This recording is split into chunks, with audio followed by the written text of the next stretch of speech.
In terms of service providers, what content matters most for service providers? This was a question I think I had gotten from Melissa.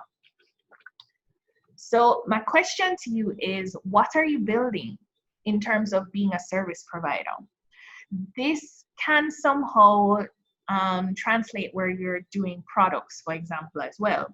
But for a service provider, you're kind of looking at one of these two areas. Either you're building trust and community, or you're building trust and reliability. So when you're looking at trust and community, in terms of looking at the content types, you're supposed to be adding value.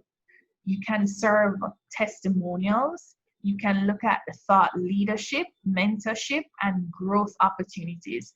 So give you an example where trust and community is concerned. Now that is making me think, right? This is now positioning you as a thought leader.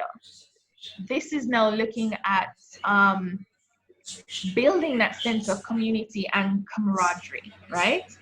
When you go even further with that, you can now take testimonials from clients who maybe I didn't do a workout with you. Maybe I didn't even do a home workout, or I haven't watched one of your tutorials, but I benefited from the post that you made around junk food.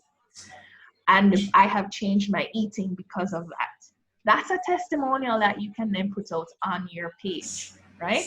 So testimonials are content. If you remember the content food groups, guys, testimonials can act as dessert content, the fluff. And if you remember how the funnel looked, dessert was at the top. You can get a lot of people by selling them the sweet stuff, right? So you're adding value, you're mixing it up with some testimonials, you're looking at thought leadership, positioning yourself as a thought leader within your industry, and then you break that down even further into possible mentorship and growth opportunities. So an example of this is the Caribbean Entrepreneur Network. I am trying to build trust and community. It's not just about selling you a product or a service. I want to funnel you into the possibility of growing with me. And that's how I build trust, okay? I'm going to show you the funnel in a second, in the next slide. But when you are building trust and community, you have to be very intentional with the platforms that you choose. And then you have to constantly drip content to the community, because you have to be nurturing them. So your focus, your emphasis is on, of course, creating awareness, because you want to build a following, but your focus should also be on nurturing that community and growing that community. That's for trust and community. On the other side, and this for trust and reliability, this can kind of cross over to people who are selling products, okay? You can use testimonials, you can use application of the knowledge or the service that you're providing. So I think we have 2 physiotherapists on the call, and I think Melissa was the one who actually put this question in to the pool. Was she offers physiotherapy. Now, in terms of the testimonials and application, when I say application, I'm talking about you giving these tips. Remember we talk about green content? Yes, Melissa. So when we talk about green content and giving the tips and giving this dessert content and showing the benefits, like the application of the theory or the application of what you do, how is you giving me these few exercises going to give me a better quality of life? When you have these success stories, this is the content that you're supposed to be serving. This is your dessert. So I can get a pamphlet or a flyer for your upcoming offering or a discount coupon. You can serve all of that to me. How is it going to build any trust and reliability with me unless I can see the success of what you are doing? If I can see how it will be applied to my life. If I can see actual testimonials. So that's where your focus should be on. You can even look on other case studies. So in terms of looking at case studies, this helps to position you as a thought leader. So I'll give you an example.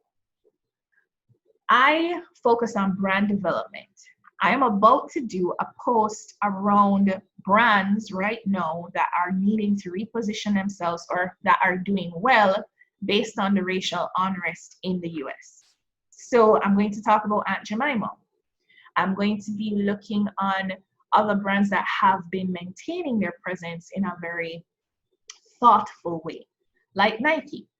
That is a case study. It's not like you going and, delving into them over a period of years. What I meant is that you take your perspective, your application on your theory on what you are able to offer, and you position yourself as a thought leader by choosing a very relevant topic and speaking more about it in relation to what you do. So if you're looking on physiotherapy as an example, perhaps you could look on the simple fact that so many of us are right now even more sedentary. These words, are giving me a problem. Most of us are not moving around as much as we used to. Even Alex can take this as an example. Most of us are going to develop even worse back problems. You can create your own case study around this, Melissa, of what you should not be doing in this period, or the risks of being stuck at your desk for extended periods of time during quarantine, or the benefits of why you should be taking a walk outside. This is a case study. It's positioning you as a thought leader. It's showing your application. You mix this in with a bit of testimonials, you mix this in with a success story. Maybe after I read your blog, Melissa, my life changed. My back feel better.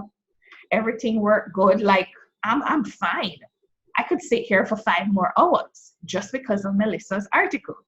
You see where I'm going? Yes, I do. I actually did a post on, like, now that we're home doing work, how to change your house and your home environment into like an ergonomic setting, so that you're awesome. preventing the back pain, you're preventing all these things. And I was amazed at the amount of people who responded to that. When did you put that out? Right in the middle of COVID. As soon as COVID, they started doing homeschooling.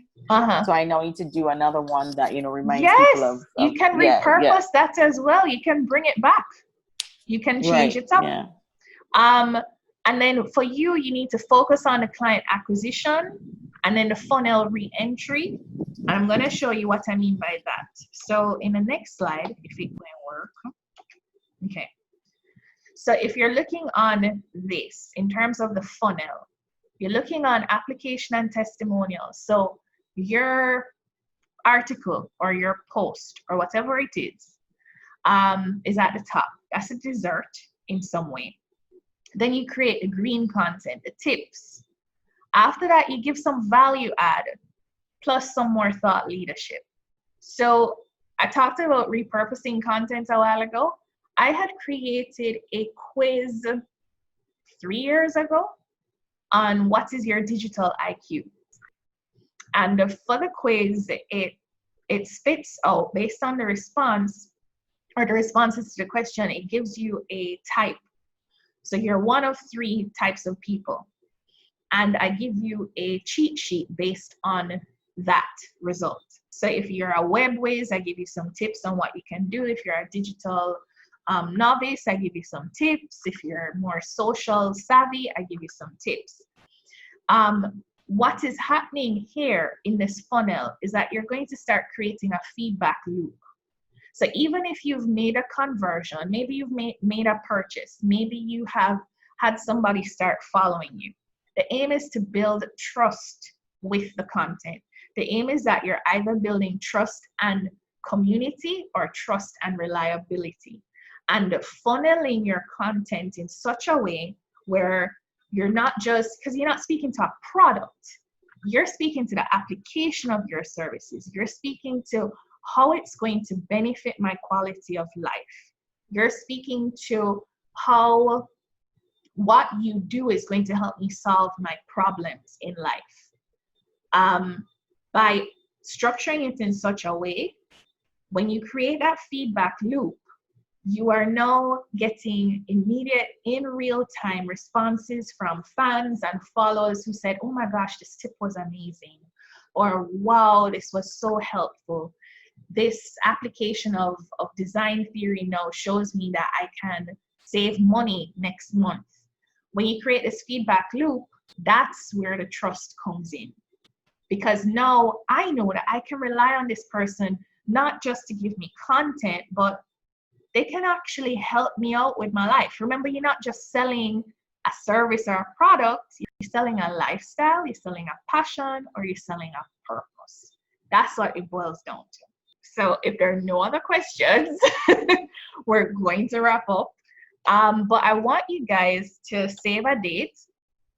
I have an intensive, so a content intensive bootcamp, which is going to be on August 20th. So if you want to go heavy, this would be incorporating, if you remember training day 2, where I had Greg on the call as well as MJ. They're going to be going more in depth with content in terms of segmenting your audience even further, in terms of really writing really great captions, how to capture your audience in a blog, going in detail.